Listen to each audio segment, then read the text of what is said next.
tonight we were supposed to have Tori Venus as a guest, and she's a writer and artist. And I met Tori. I'm going to just briefly tell you about her. I met Tori at a party in Fair Oaks, and the party was given by a Disney animator named Larry School. The guest of honor was Mr. Lobo, which is a horror host. He was there. I met him, and I did an interview with him. Anyway, she was supposed to be on the show tonight to tell some stories about the party, and the party is so elaborate. They even have a train that goes underneath the house. They have a tiki room with an animated parrot that talks. So it's a mechanical parrot that talks, and they had R2-D2, the real R2-D2, at the party at one time. And one of the parties, you dressed up as an 80s rocker. Anyway, she was supposed to be on the show tonight, but she's not going to be on the show because why? It's December. She's sick.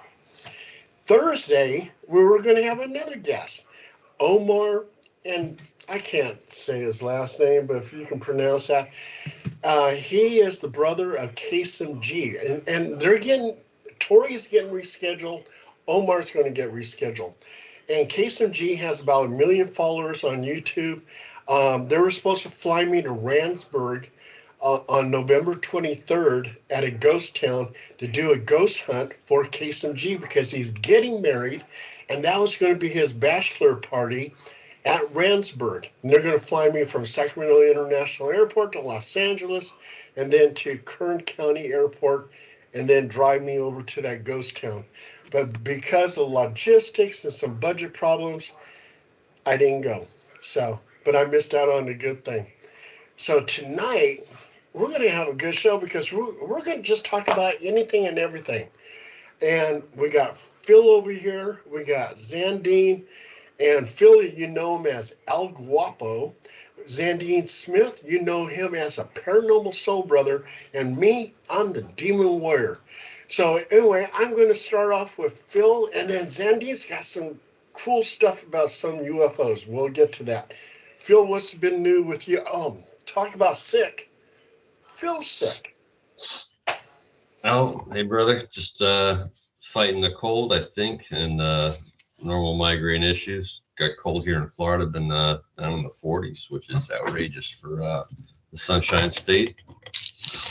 But I won't complain because I know it's a lot colder in the rest of the country.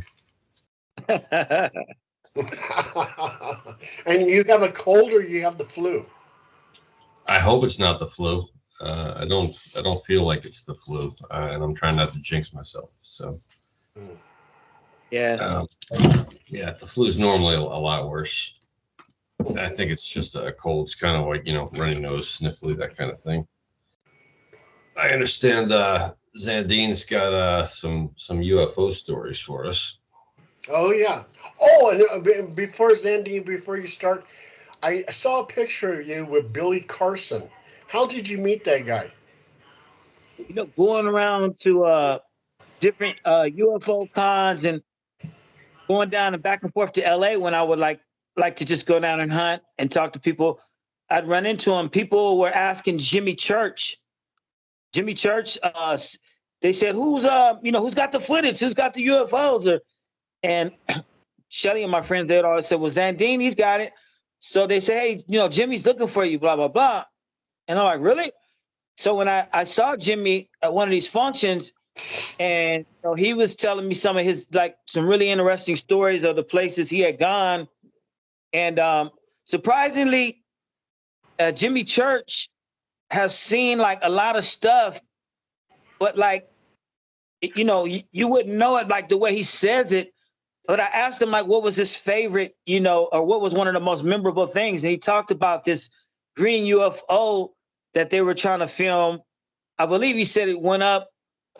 This went in and went up really fast. It was a green UFO that seemed to be the one that left an impression on him. So then we were talking. He's like, hey, man, you know what? I got somebody I really got to hook you up with. You two brothers, I just got to hook you up. I was like, and he was like, "Hey, Billy, come here." And he's the one that actually introduced me to Billy. That's how I met Billy, through Jimmy Church. Oh, And so knowing you, I'm 1 degree from Billy Carson. man, you know what? I think he contacted you Yeah, already. he did on Facebook. I didn't even know I was his friend, and I happened to look, and boom, I am his friend. And we briefly talked. You know that's amazing. I before I had met him, you know, and it's not like, it's not like we're bosom buddies, like I know him like that, but you know, the times I talked to him, he actually is a really down to earth guy. You know, it changed. It like made me like forever like, hey man, I don't even know his politics per se. You know, like I know what he talks about in his lectures and his presentations, but like I'm saying, there's a Billy Carson that's really cool.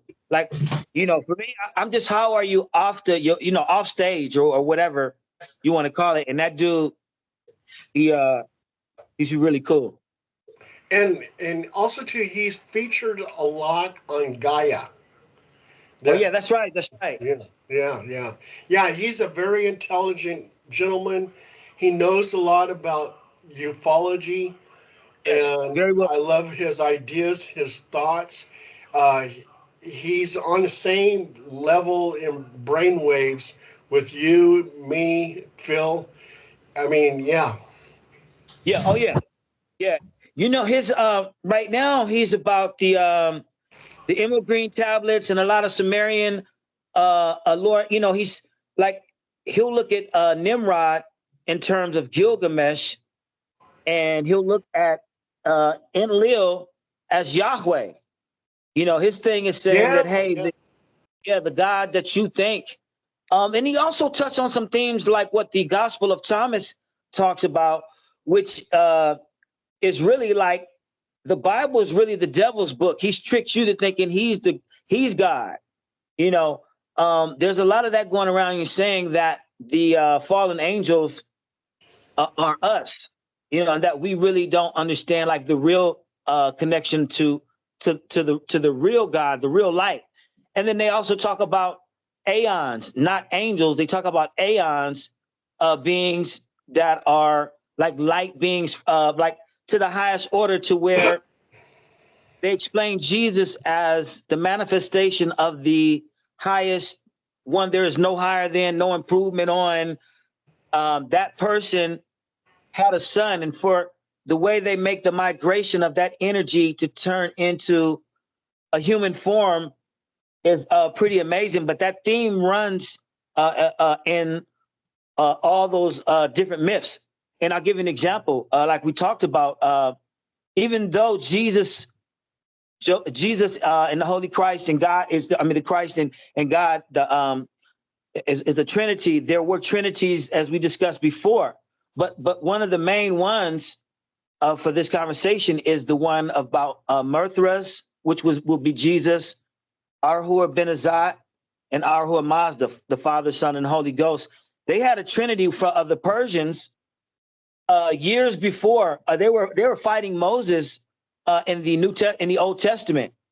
Hey, also too, in the Sumerian clay tablets, they talk about Eden, E.DIN, which is very similar to the Garden of Eden. I mean, everything coincides. Adam. Okay, Adam is Adamu in the Sumerian text. But here's the discrepancy. The Sumerian tablets are supposed to be. I heard some people say 36,000 years old, and then I heard the Sumerians are 3,600. There's a lot of time figures out there, but they all are believed to come before the Bible. But here's my thing: is the theory about Enlil being Yahweh. The only problem with that is the Egyptians had Marduk as their god. Marduk, Enlil, Anu, Gilgamesh, that pantheon over there coexisted at the same time. Yahweh was fighting Marduk. So I believe that those were two separate pantheons, even though he has a connection. And I believe those are two separate pantheons because Yahweh was telling Marduk, hey, I'll kill the firstborn of all your people. So the Egyptians, those brothers down in Mistrium in Egypt, which they call Mistrium, They were like, hey, these Israelites, we don't know what they believe in. We don't know if it's magic or what the hell it is, but our kids are hurt. The mothers are mourning. Hey, let those slaves, let them go. Okay, we need to take care of this right here. But after a while, they said, hey, we need our slaves. We need that money. So they stopped. I didn't went back, but they did, learn some hard lessons. But as I said, if you look in the book of Judges and you look in the time of the pharaohs, you'll see curses and plagues coincide. It's pretty interesting. And also, too, Enlil and Enki are very similar to God and Satan, and they go to war with each other. So that, Yeah. I mean, yeah, it's all connected. Well, see, thing about Satan is only one aspect. Satan is like, his real name is Azazel, means scapegoat. And he actually is bearing the brunt of all the other angels. He had big brothers like Samyaza, Yakan, Armis, Gabriel, Penume. They told him this stuff. He facilitated most of it, but most people only know of Satan. So the war that they speak of, there's a bigger war with other angels that had to be put down before he did. But he did introduce the work system. In Enoch chapter 68, in some Bibles it's 62, he talks about, damn you, Satan, damn you, Azazel, you put the work oppression system on the sons of men. That's not a human construct. So what were we doing if we weren't supposed to be working like slaves for a fee? That's an interesting thing I saw. Yeah, but they blame a lot of stuff on Satan, Hasatan, Azazel, but he actually was only the 10th angel in charge. So that should give you a perspective. And not only that, with the Bible and the Sumerian clay tablets was written before the Bible, but the stories are so similar, the flood, everything else. But Smithsonian Institute, the Smithsonian Institute, they blur the timelines. So like if you look at Cal Berkeley, when the gold miners were digging up the land, they had sediment that was dated 150,000 years, and they had it on display. But when they realized man is only supposed to be here 10 to 15,000 years in North America, they took the shit down. So that's what I'm saying. Who knows what came first? And the Sumerian tablets and the emerald green tablets are they have a guy that discovered them. He changed his name. There's a lot of stuff behind that. But now the Sumerian tablets in cuneiform, being old, you also have these Ethiopians who have the Book of Enoch dating to in some cases, the same age as the Sumerian tablets. And you have stories of Enoch working with the Egyptians to build the pyramids. So the timelines are blurred as far as I'm concerned, if you really do a deep dive. And what's another thing is really interesting about the Sumerian clay tablets, it also, too, joint coverage of science. When the Anunnaki were out there mining the gold, and then they manipulate the DNA of some primate and made Homo sapiens to become slaves to mine that gold, what were they using the gold for? To correct their ozone layer by throwing gold flakes into the atmosphere. And our scientists, say that it's true. You can correct the ozone layer by throwing gold flakes into the atmosphere. So that is amazing in itself, and it's in the Sumerian clay tablets. It was written, they knew that science. And who would have told them except from up there, extraterrestrials? Well, it's ironic that whether you call it the Anunnaki, you call it the Titans, or you call it the fallen angels, because you got to understand, the fallen angels got in trouble for introducing these things that we're saying the Anunnaki gave them. They actually got in trouble from a boss. So if you want to call them another alien, the way their story goes, and the Sumerian tablets, the arts that were introduced to men, I mean, as far as we know, they weren't introduced with any kind of like religion or anything like that. So if you have metallurgy, you have husbandry, but then you also have people getting high in music also as well. So, everything that was introduced, the seductions, the diseases, a lot of things happen with that context, as you would imagine. I mean, they weren't perfect beings, whoever they were. So I think that whether you want to call them Anunnaki, you want to call them aliens, I really do think that we were in contact more than we are now. But which leads into what we're going to talk about today, the alien invasion. Today is December 3rd, and it's supposed to be a UFO invasion today. And why are UFOs being seen all over the world? There's more sightings now, and just over at the I guess it was London's International Airport. They saw a UFO up in the sky. It zipped down and was gliding on the tarmac, and then it took off again. They got it on video, and oh, they even got a close up of it. And it's just a round ball. And how could it fly like that? What's the dynamics for it to fly a round ball? It doesn't have wings or anything. So tell me about this alien invasion. What's going on? Well, Paul, you bring up a good point, all the sightings. So do you think it's, and I wonder what Phil thinks too, do you, you guys both, are trained observers. I was wondering, do you think it's a case of everybody having more cell phones and having more sightings because we're able to record it? Or is it actually that we have cell phones and it's higher frequency as well? So that's one of the main questions. But as you will see, Phil will probably, if he can, we'll be able to see a clip later on of what I consider, after seeing, hundreds, thousands of clips, ones that come really close, and either dip and change directions, or they can hover, and it's several of them. There's some good stuff that's coming. So when they said alien invasion, we'll see after tonight how many sightings there are compared to what's been going on. Who knows? Well, tonight they have an asteroid the size of a football stadium. And this asteroid is coming so close to Earth. It's 1.37 million miles from Earth. And it's one of the closest asteroids coming towards Earth. So with that, it seems like when we have meteor showers and we have asteroids that come so close, we have a lot of UFO sightings. Interesting point. Yeah, it's going to be very interesting. Yeah, it's funny that what you said about the meteors, because you remember in Las Vegas, that green ship that the police had on camera, right? I've seen those in Concord and Livermore. I mean, really close, look just like that, but they definitely were reported to the Meteor Society as meteors, but now they look just like that. So when they look like they landed pretty close by, but if you try to drive to them, you'll end up in the mountains somewhere or something's not where you think it is, but they look pretty close. So I'm wondering, are they mistaking, what these are? But as far as tonight, up until today, I have been seeing some of the most incredible footage just everywhere, and daytime footage too. And also too, I wonder if all the UFO sightings, because there's a lot of them that are happening now, is it because we're on the brink of World War III? Well, they are doing something to the silos. I mean, that jellyfish UFO went by a missile silo and then shot straight up.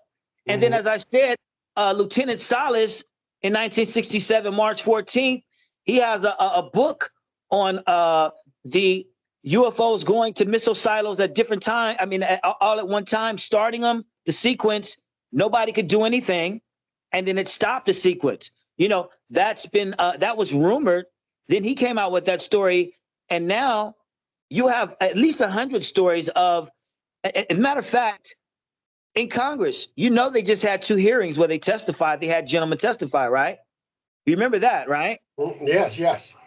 So they also talked about how possibly the swarms that are over the drones or UAPs that are over the nuclear missile sites, they've been doing that since the 20s. So they're saying we don't know who they are. What they're doing, is that a threat or is it not? And is it military? Is it some other higher? Because that's another thing, Paul. You guys are military, and my dad is a non-vet. When you ask about these type of things, one of the answers I get is, "Hey, what makes you think it's not us?" So, and sometimes your bubble can get busted. So I don't know what's, top secret and, what's just what people are mistaken because you're not close enough. And this is really odd. This is something that I actually saw driving through Carmichael. I looked up in the sky, and I was with another person, and they saw it too. There was hundreds of drones, and I don't know if they were just testing them or what. Then another time, I was over at Folsom Prison. I went to the museum, and I looked up in the sky, and again, hundreds of drones flying over the prison. So I actually contacted one of the correctional officers, and I said, "Why would you guys have drones flying over Folsom Prison?" And he says, "No, that's a no-fly zone. You can't fly drones over Folsom Prison." But I said, "I saw them." Yeah. And then he goes, "What day did you see them?" And I told him the day and the time, and they had no explanation why there was drones. They didn't even know there was drones up there. I saw them. So that's weird. That's exactly right. One, Carmichael, there's no nearby military installation, right? Isn't McClellan would be the nearest one, right? And that's been closed down for a long time. And then you're talking about the prison is absolutely a no-fly zone. Any federal installation or state park or prison military installation, anything like that is a no-fly zone for drones, unless it is the military or the state doing it themselves. So they would have to know about it. And a swarm of them is highly unlikely because there's no reason for it. Do you know what I mean? The police department uses drones in order to track suspects and catch them. I witnessed them do it. They did it in North Sacramento when I was there. They actually caught somebody who was running through the neighborhood. It's cheaper than helicopters, and it works quite well. But they only used one drone. They only needed one drone. A swarm of them is more like a military attack exercise. You know what I mean? So that the idea of a swarm of drones. Yeah, it was a swarm. And at night, people don't realize you have to register your drones with the FAA, and flying them after dark is illegal. So that it's either a whole bunch of pirates out there that are just doing it for shits and giggles and having fun, or it's something else entirely. So that doesn't make any sense. Back to Zandine's point about the is it us or is it the somebody else? Yeah. The movie The Day the Earth Stood Still, right, with the robot Gort and the Klaatu Barada, and they do the magic words to stop the robot, that type of thing. That's been going on since we detonated the first nuclear weapons. The idea of the warning, you guys can destroy yourselves, but don't take it outside of the planet. Well, maybe it goes even further than that. Maybe someone out there has a vested interest in not letting us destroy our own planet. But if that were the case, why wouldn't they want us to not destroy our own planet, like we're doing every day with pollution or overpopulation, overdevelopment, things like that? So it's, to me, like you said, I think it might be us. The United States government especially has technology out there, and Paul could probably attest to some of this, that we wouldn't believe is possible.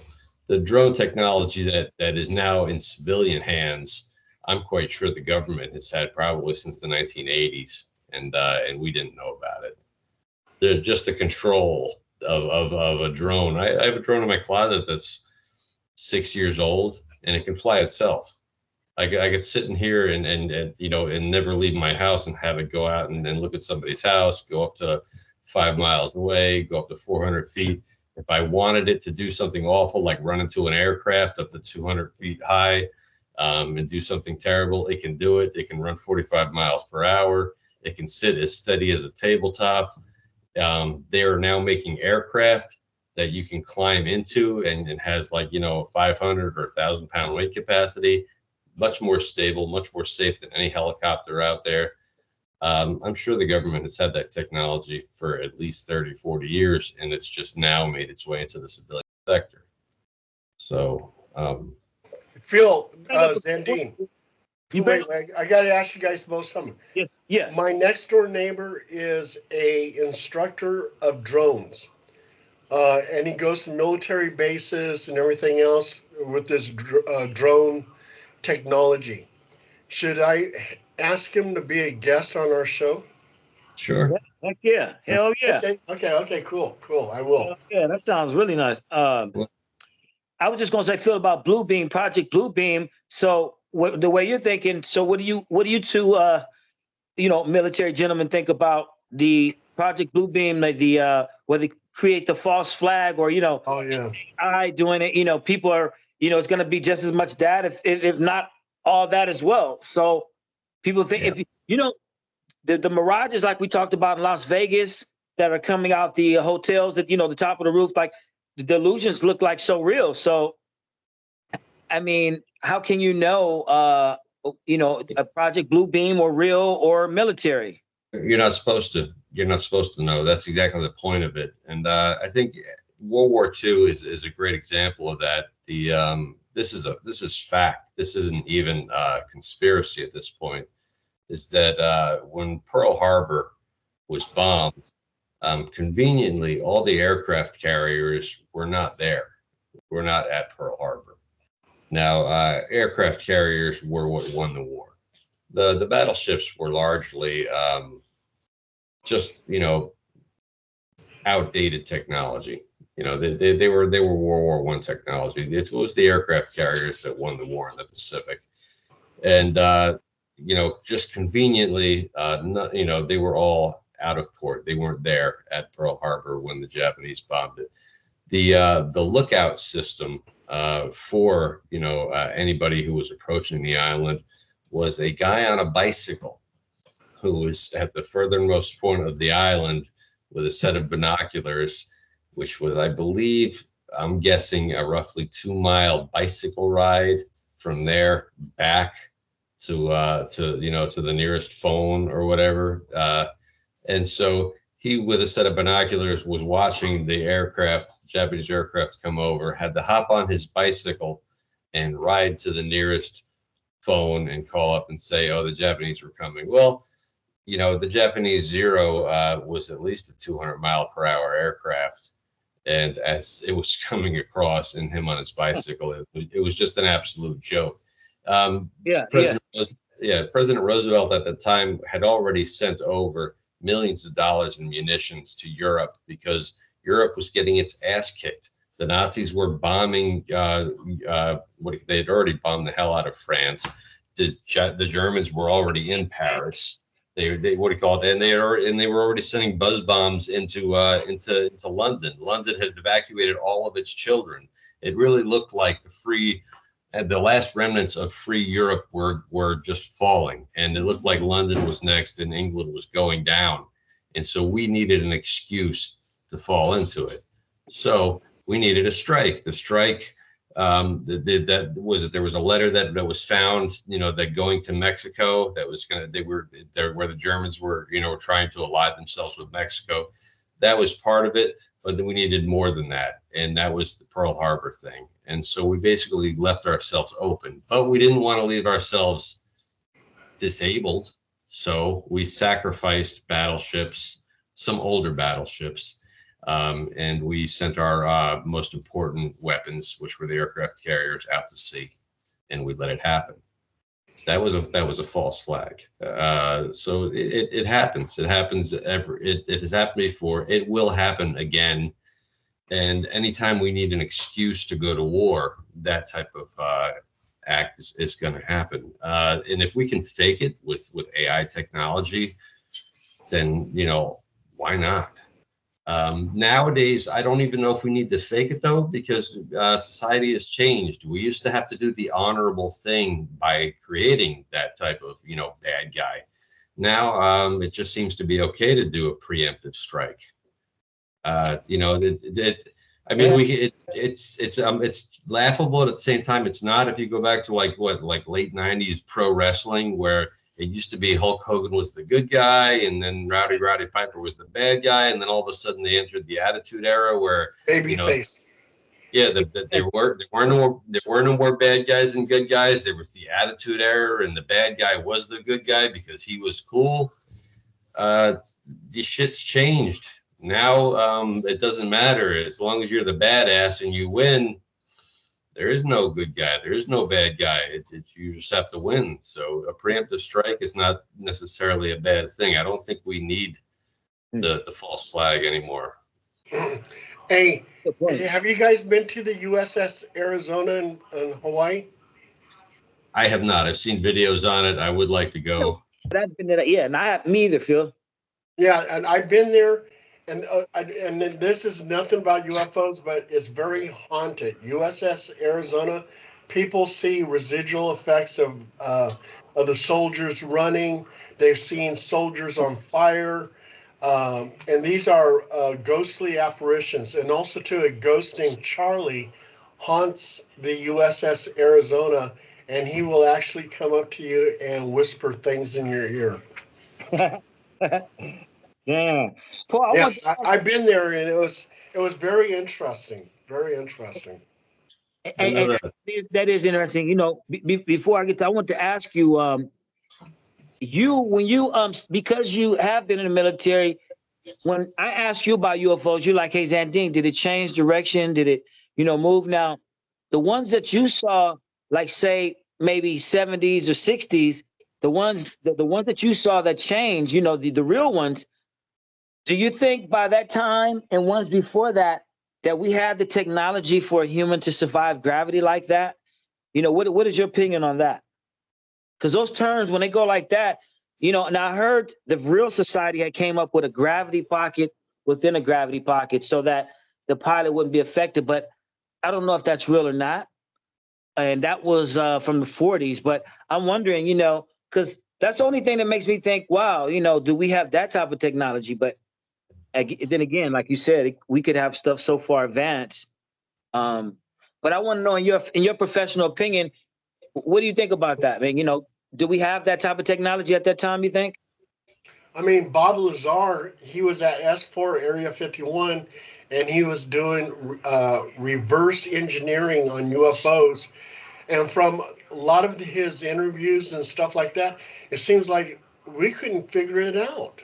So I mean, they were doing reverse engineering. That's a good point. They were still having a difficult time. They didn't get the part with anti-gravity, how to do that. So I don't think so. We're not there yet. Yeah. We need to be at civilization level 5. Which we're almost godlike. We have control of the whole universe. We have control of all the energy of the universe. That's the level we probably need to be at. And in the UFOs, I think they're anywhere from civilization level 3 to 5. I think Paul's right. What do you think? What do you say, Phil? I think Paul's absolutely right about that. I think as amazing as our technology is and the leaps and bounds we've made from the Wright brothers in 1903 to landing on the moon in 1969, the jet engine shortly after World War II, these are amazing leaps, but they're kinetic, they're mechanical. We're just now coming into the digital age and exploring that and kind of, I don't know if we're hitting the limits of it because now we're just coming into AI. So, really, we don't know what else is possible. But we're nowhere near that yet. And then, like you mentioned with gravity and with the G forces, we're literally hitting the limits of the human body, what the human body can take. And that's why drone technology is so exciting, because I think humanless flight, unmanned flight, is the future of warfare, no doubt, because it's cheaper. It is much cheaper to have someone piloting a drone from their desk somewhere in an underground base, you know, millions of miles away or 100,000 miles away, than it is to shove somebody in a plane. And you know, and then what you lose a drone, you lose an aircraft, you lose 100 of them, you just send another one up. And also, too, in 1974, Fort Jackson, South Carolina, I was there with 2 other soldiers, and we were at the town of Columbia. We looked up in the sky, and we saw in V formation 6 blue discs. They were glowing blue. And one of the soldiers looks at me and goes, "Geese?" I go, "Geese? Those are fucking UFOs." And as we were watching them, they just took off just erratically, different ways. The G-force would be so strong if a human was in there, they would be ripped apart. They would be torn to shreds. There's no way a human could be in something like that. And how can extraterrestrials survive something like that? Very easy. When we evolve, we're going to evolve to the highest level. And the highest level is that we're pure energy. And when you're pure energy, you can be inside one of those UFOs and go erratically in outer space and do all kinds of maneuvers and not be destroyed. Energy you cannot destroy. And that's why you hear all these abductees saying that they see extraterrestrials walking through their walls. Why? Because they can go from matter to energy, energy to matter. That's the answer right there. Right. You're right. You know what? I often forget all the other things. For every point of science we know, they know like 1,000 weirder things that we're not even thinking of. So it isn't just telepathy or anti-gravity or I mean, they've got all these things working at once. So it must be like way beyond incredible. Well, now we're jumping into the realm of, will that actually be human? Will that actually be organic life form, or will that be digital life in the form of AI? And will there be no more need for organic life forms at that point? Because if we're just energy, then that's just digital information, digital thought, digital AI life forms at that point. And you won't have the need for an organic body. You won't need to breathe. You won't need food. You won't need to procreate in the traditional sense.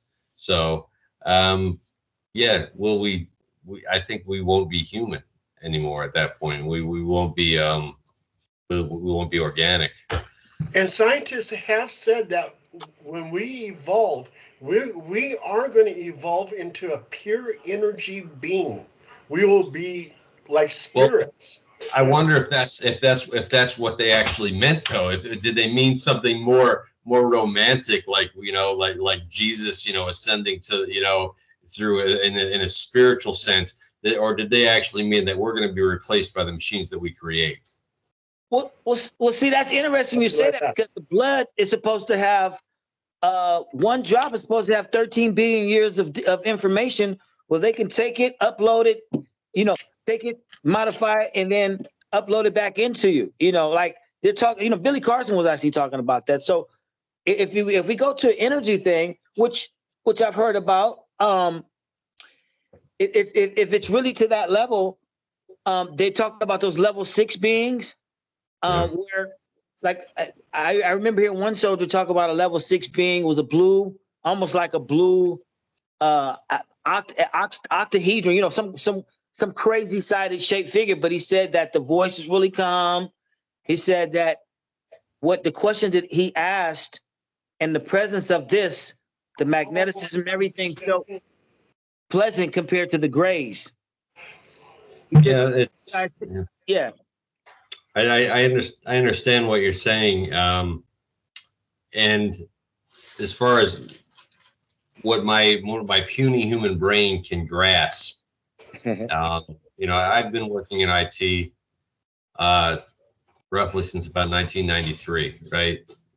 From from the lowest levels up to, I'm not going to say the highest levels, but pretty high. There is a certain point where a copy is not the same thing as an original, and you don't, and things have gotten to the point where it doesn't mean you lose anything. You really can't tell the difference. It is an exact copy, a perfect replica. However, we know just from twins and triplets and quadruplets or litter mates, that twins are two different people. You each have your own different personalities. Just because I look like my father doesn't mean I think like my father. Yeah. We all have our own souls, and so just because we can replicate our DNA, or maybe even the information in our brain, does that mean we can replicate the essence of what it is to be a human being? And I can't help but think that if you're going to actually digitize that, you're going to lose what it is to actually be a human being. Hey, I got something I want to ask you both. Okay. Yeah. Do you think that the internet is forever? And I have the answer to that, but I'm going to ask you both. Okay. All right, I got something for you. Go ahead. You go ahead. You go first, gentlemen first. I have to say no. I have to say we are one catastrophe away from losing all the information on the internet. All it takes is one nuclear war, one hurricane, one massive, natural disaster, the fall of humanity. And then, 1,000, 2,000, 3,000 years from now, they'll be digging up microchips and being like, what are these? It's, just like as if they were hieroglyphics, only they're not going to be readable. Like, at least hieroglyphics are carved deep into stone and they can somehow try to figure them out. This stuff's going to be, almost, pretty much lost. So that's my thought on it. Go ahead, Zandine. Okay, that's Phil. Zandine. Shit, Phil. That's funny. He's like, you could lose this shit all in an instant. I didn't even think about that. With the club, with the cloud and the chain block. But I was gonna say, I think with quantum computers coming out in about a year or so, they're gonna try to sell quantum computers, which can do what 8 billion people would take 30 years to do in 30 minutes. So how is that going to affect society within the interfaces? I think that, pretty soon you won't even have to have, they've got it on your glasses. What is going to be a chip? Is it going to be, because I believe now, like the Dinkras, these things that are like browser files in the body. I mean, so many things we're finding the computer's actually imitation of us. So yeah, I think the internet could disappear. I think we could end up going to, telepathy. We could end up going to a symbol. You might see one thing and it, means all kind of information to you, as opposed to, you're going surfing through a bunch of websites and stuff. You might be able to see one symbol from somebody telepathically, and it, you download all that information. But who knows, But yeah, I don't think that that will be forever. And I think they already know what they have next. To be honest, I think they know what's coming next. Phil, are you going to be able to play that little clip right quick, or is it going to be? Wait! I got to give you guys the answer. Okay. If the internet is forever. Okay. The answer is yes and no. No. Okay, so let's say the apocalypse came. Russia blew up the United States with nuclear bombs. We blew up Russia, blah, blah, blah. Okay. And the internet on all those gigantic machines with all the information on the internet, in a few days, it's all gone. But the answer also too is yes, the internet's forever. And the reason why is because when we're on the internet, it's radio waves. Radio waves are shot up into outer space. Energy is forever. And all the information on the internet is traveling by radio waves. It could be traveling by light form because we're visual, so that's light. So all that information is flying through the galaxy and into the universe. So yeah, it's Matter's like not created and destroyed, changes from one form to another, right? yeah, and check this out. At one time, they used to have on the internet, ask a scientist. So I asked him, I said, is the internet forever? He goes, no, nah, because when all the machines go down and blah, blah, blah, and the nuclear strikes and they're all destroyed, the internet will fade away. And I said, well, it does travel by radio waves, right? And he goes, yeah. I said, well, doesn't that still exist? So everything on the internet is on radio waves and is traveling through outer space? And he goes, you're correct. He goes, I guess the internet is forever. At the same time, if you turn on an old television set right now, can you get any stations? What's that? If you have an old television set right now, an old square box television set, and you just turn it on with a regular antenna that's built into it, can you get any stations right now? No. But on Jupiter or further out in the solar system, you're probably watching I Love Lucy. Maybe. And if you have an old 8-track without an 8-track player, can you listen to it? It's no. So that's where the no is. But Yeah. the yes is you watched it on TV and it's traveling out there. Just like the Library of Alexandria still exists. Yeah, sure, it was destroyed by a fire, but we have brainwaves. So the guy who's writing on the scroll is actually looking at it, thinking it. So that's traveling on brainwaves. That's energy. Yeah. Also, too, light hits it. It reflects. That light of that information on that book is now traveling in outer space. So Yeah, the Library of Alexandria actually still exists. And Yeah. what's really scary, according to that theory, is that whoever is out there listening will eventually the first glimpse of humanity they will get is Hitler. Yeah, and check this out. Check this out. Okay, on the other side of the galaxy, out in the universe, these extraterrestrials are looking at Earth. They have this high-powered telescope. I mean, it's an incredible telescope. And they see the light from Earth. Well, they're looking at the light from the past. And they enhance it. And now they're seeing Julius Caesar talking at the stadium in Rome. Yeah. All the history of Earth is like a motion picture and is traveling through outer space. Yeah, they're watching Romans feeding Christians to lions. Yeah. That sounds like the chronovisor. I mean, where you have the wave. Yes, in Vatican. Yeah, and it sounds like it sounds like a chronovisor time. But I think it's plausible. But then when Obama came into office, there was this not a rumor, but a scientific action where they were saying we could change matter into energy. I mean, we could turn a matter into energy, but can we turn energy into matter? And so when that had happened, after they sent one of those probes to Mars, they saw a process where matter, both processes were happening. Matter into energy, energy into matter. They were saying we might have contact or we'll be getting close to that. And I don't know if that's true, but if Phil could, I don't know if we are able to play that clip, but man. Oh yeah, let's see the clip. I think it might be a little bit, it's kind of compelling, man. Irie wants to see the clip.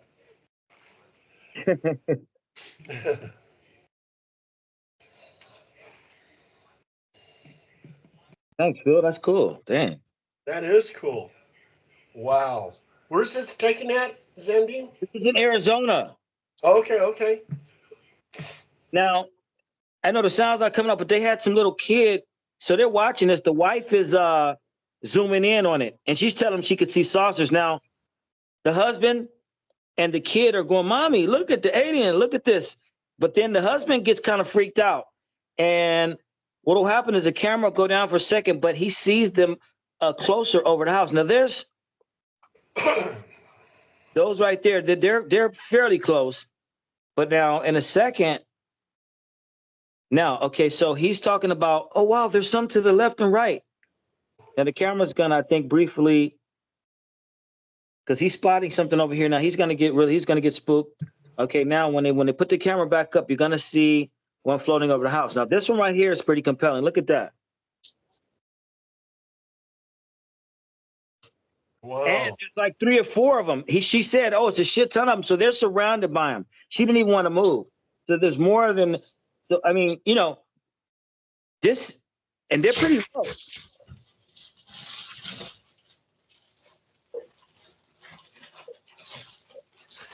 But this is happening like everywhere. I mean, they still haven't even got over the Miami Mall. They haven't got over Vegas. I mean, they're having stuff. They're having crashes. They're having daytime sightings. But anyway, I thought that was pretty interesting. That's about it. Hey, and just like it happened in Arizona, I mean, you had the Phoenix lights too. That happened. I forget when, but I mean, they still just now really admitting that, hey, something happened. And then some people did say that was blue beam, but I doubt that.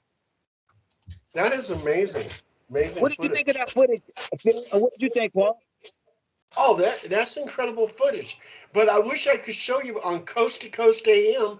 They have that footage of the it was like a ball, and it was way up in the sky. It flew down and was traveling on the tarmac. Wow. Yeah. Well, that sounds like Groom Lake, the one at Groom Lake, huh? Yeah, yeah. That was the one that sounds like because Art Bell had one like that. Sounds like the one at Groom Lake, yeah, where it came, it went up, down. I just remember it coming down and going like that. That's what the one because at Groom Lake it did that. So I don't know if we're talking about the same one, but yeah, Art Bell had that too. Art Bell had footage of that on Coast to Coast. Oh, this was at a British international airport, but it's on Coast to Coast AM. So when you have a chance, go there and check it out. It's their main video. Yeah. So what did you think, Phil? That was a pretty compelling video. Honestly, I have no idea what it was. Yeah. It was very. It was so still that it definitely wasn't a fixed wing, or at least it didn't look like fixed wing aircraft. Yeah. So sorry, Julio. Either UFO or maybe helicopters. If it was us, it would have had to been helicopter or some type of drone, something that could maintain that type of stability. But yeah, pretty wild footage. I mean, it's so much stuff we could show. As a matter of fact, and any of it can be, you can think whatever it is. Now that's the hard part today. You can't really say what things are. I mean, well, it's the desert, so it's where that was taken. Arizona, Tiffy. Did it say airport? Did the footage say airport or something? That was near airport. It was near airport. That's really interesting because there's exactly.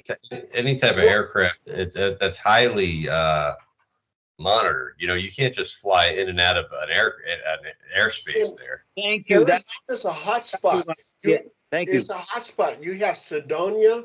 You have Superstition Mountains, where a lot of UFO sightings are. Then you had the Phoenix Lights, where everybody in Phoenix were watching this triangle-shaped thing flying across Phoenix. I mean, there's a lot of things happening in Arizona. Yeah, the fact that it's so near an airport is the scariest part and the most puzzling, right? Because the air traffic control has to know exactly what's in the air anywhere near them. Going back to the drone thing, you cannot fly a drone within 5 miles of an airport without notifying the airport and without staying underneath. I think it's 100 feet. So helicopters there, no, nothing there. I mean, it can violate airspace. No. The helicopters have to, have the radio position, and the helicopters could not stay still. And how many? My dogs were distracting me a little bit there, but how many different lights? Did you count how many? Because she told him, she said, "Be still. There's a shit ton." And when she said that, there was 1, 2, 3, 4 on this side. But then when they looked over the house, you see different ones like lighting up in the back. Like when you look closer, you get a chance, and you'll see panels up under there that look different. But you know what? Before I forget, they do have the one in Turkey that, man, you could see like occupants in that fuck. You could see big head dudes in that. Like everybody agrees that this has got to be. And I saw it when it first came out. Like it came back out in the time. I don't know if George Norrie or Art Bell was doing it, but it came out so long ago. And even then, people were like, "What the?" But it was so new, and that many sightings hadn't happened. It was just like too incredible. But everybody agrees. Hey, look, this ship was filmed by, with multiple witnesses. And when you isolate it, it looks like there's figures in there. I mean, just check out the UFO sighting in Turkey when you get a chance. That form, first off, that was so spread out. You talk about the distance they were shooting from. That was so spread out. That was not any type of military formation flight. They seemed like they were stationary, so they weren't moving. They were too close to airport airspace to not have endangered incoming or outgoing air traffic. Yeah, I have no explanation for that. That just seems odd, and it couldn't have been drone because that would have been completely against the law. Even lights, you know how you're not supposed to shoot laser beam lights up into aircraft? That's against the law. Like the police will find you and prosecute you for that kind of thing. That's light pollution. You're not supposed to send, I mean, you could blind pilots that are like trying to land or trying to take off with that type of light pollution. So, yeah, I'd really love to know what the real story is behind that one right there. Phil, I just sent you a link on the group of a UFO just seen over at San Antonio, Texas. I don't know if you're able to put that clip up. Yeah, let me check it out here. Group. Oh, wait a minute. Yeah, UFOs are being seen everywhere. It just blows me away. I mean, and it's more now than ever before. And once again, do you think that's technology, or do you think it's just more, Paul? I think extraterrestrials are like Big Brother, and they're really watching us. And I think they're watching us more now because of we're on the brink of World War III. Well, you make a good point. Look, we haven't really talked about the congressional hearings and all the stuff they revealed. They revealed that we have bodies. They revealed that there's underwater portals, underwater USOs. You have admirals saying that they had torpedoes and boats. And they said, well, what do you think? Why do you think they were intelligent? They said, well, because they followed our every move from behind. They did everything we did, sped up and slowed down. They talked about non-biologics. They talked about that the federal government actually had projects. They showed where email could be sent about a crashed vehicle. Oh, here we go. Here we go, Zandy. Here we go. Okay. Thanks, Phil. Yeah.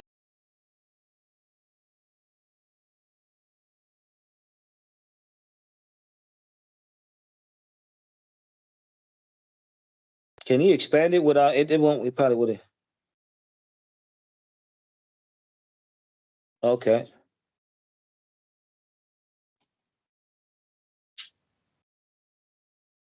Damn. And that's tonight? Yeah.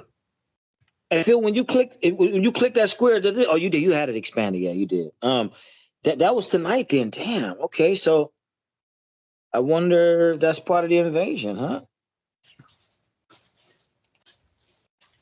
So, yeah, this is the expanded view. Yeah, I could tell. It's turned sideways the right way. Yeah, that damn vertical cinema. You want me to back it up? Look, I mean, man, I see it.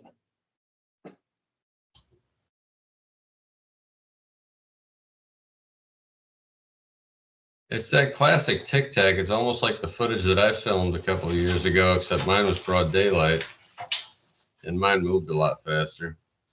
Yeah, those broad daylight ones, man. That shit you had, Phil. That shit was like crazy. You'll catch one of those once in a lifetime. It's funny. I didn't even notice mine until after I was done shooting and I was doing the editing because I wasn't shooting that. I was shooting, of all things, a drone, and that was in the background.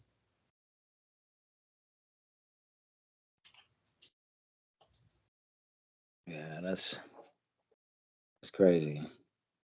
Yeah, interesting. Not as interesting as the lights, though. I think the lights around an airport, especially, just because.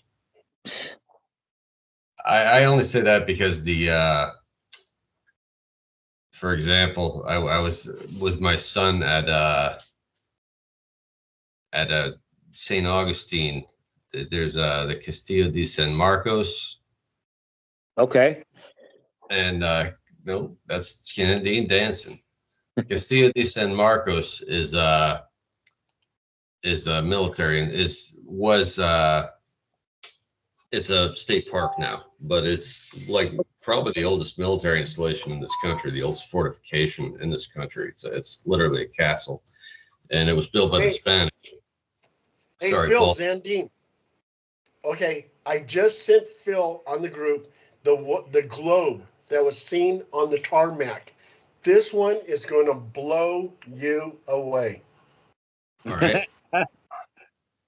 Anyway, I mean, I was saying that all day we saw a drone above that one, and the park ranger heard it, and I said to my son, I said, "That's a drone." And the park ranger said, "Oh, is that what that is? That's against the law here."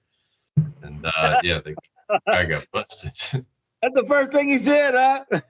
It just popped out of my head. I'm like that because I could hear it. I know what they sound like. I have one. Yeah. That what a fucking drone.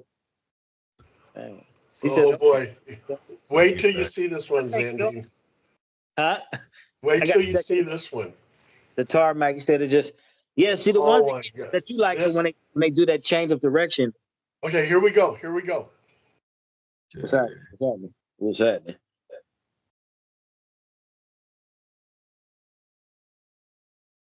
Black ball. Okay. You ain't seen nothing yet. Wait to watch. What the hell? It's on the tarmac.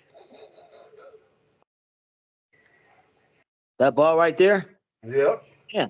What the hell? Damn. God's bowling ball. Let's watch it one more time. And this is at a British airport. Yeah.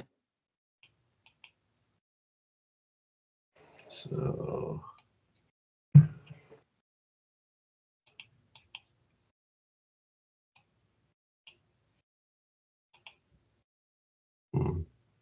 So does the if I can download this footage, maybe I could zoom in on it better. Yeah, but that's crazy though. That shit looks like ominous as hell. Like I want to eat that shit around. I don't know. Yeah, and there's no wings. It's not actually touching the ground either. You see that space between it? Yeah, that shit. How big would you say that is, Phil? In your estimation? That it looks to be like about 6 feet in diameter, at least. I gotta pilot that motherfucker, man. It could be an extraterrestrial type drone. Yeah. Somebody could sit inside that thing. You think about where these aircraft are and how tall those little markers are on the thing and how far away they are from the ball. It's got to be about 6 feet in diameter. That's amazing. That is amazing. And that happened yesterday. Wow. That was at Manchester in England. It's Sonic the Hedgehog. Hey, you're right. Sonic the Hedgehog, like, fuck, I need to show my son that for real. Sonic 3 is coming out too, by the way. Damn. Sonic the Hedgehog. Now, isn't that amazing footage? It's pretty interesting there. I didn't see the shit move, man. I just saw it in the sky come down. I didn't see it. I mean, I didn't see it actually come down. Boy, No, they didn't. That's not on the footage. Yeah, it's not in the footage. it's amazing. Whatever it is, I mean, it makes you, it's captivating. It is. It is. It is interesting. And you got to remember, at one time, and I forgot what year it was, but a UFO was seen in Montana where our nuclear missiles are, and they shut down the whole thing. And the missiles were just completely shut down, and then it was turned on again. And also too, it happened in Russia. So they're flexing their muscle. The extraterrestrials are flexing their muscle, saying, "Hey, we could shut everything down, or we can start everything up." So yeah, it's very interesting. Muscle. That's not what's that commercial that got Frank Thomas and go, "She'll like it too." What's that? That shit about that muscle shit. Yeah. No, Zandine, you're a funny guy. You know that? She'll like it too. No, you're a funny guy. Blame you. On the top of the hour, it's that we got Phil, man. We lucky we got him this long, Phil. We know, man. We know that migraine must be kicking your ass, man. I always enjoy spending time with my brothers here. So. Oh, thank you. You took one for the team, man. You even got the hardware working today, man. We are grateful, man. That was like killer. Yeah, this was a good show. I mean, with all the UFO footage and everything else.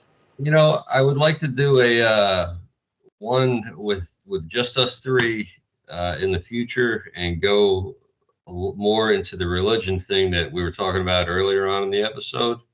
There's a documentary I'd like you both to watch, especially you, Zandine. I send you the link if you're game.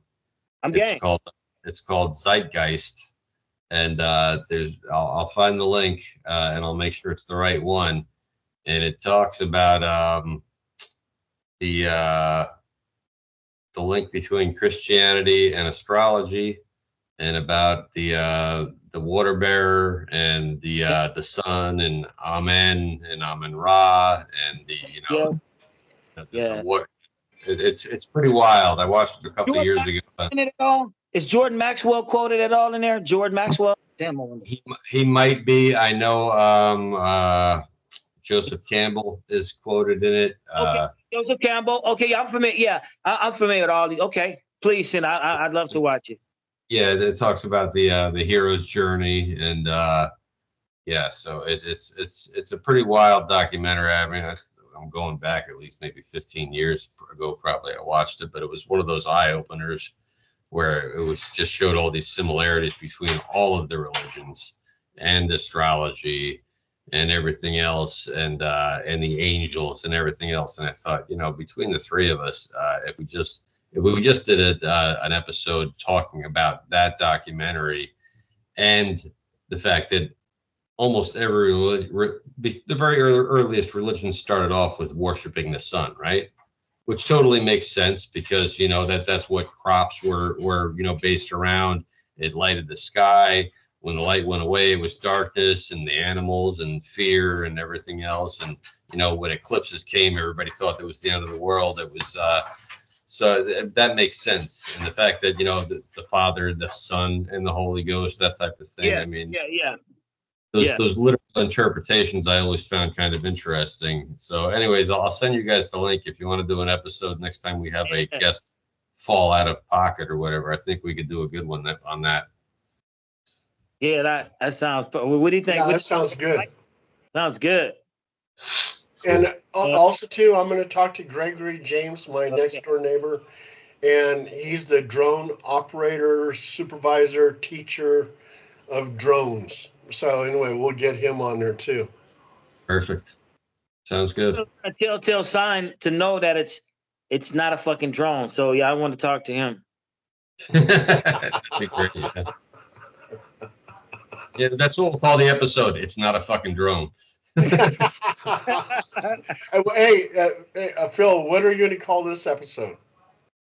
There's no fucking guest.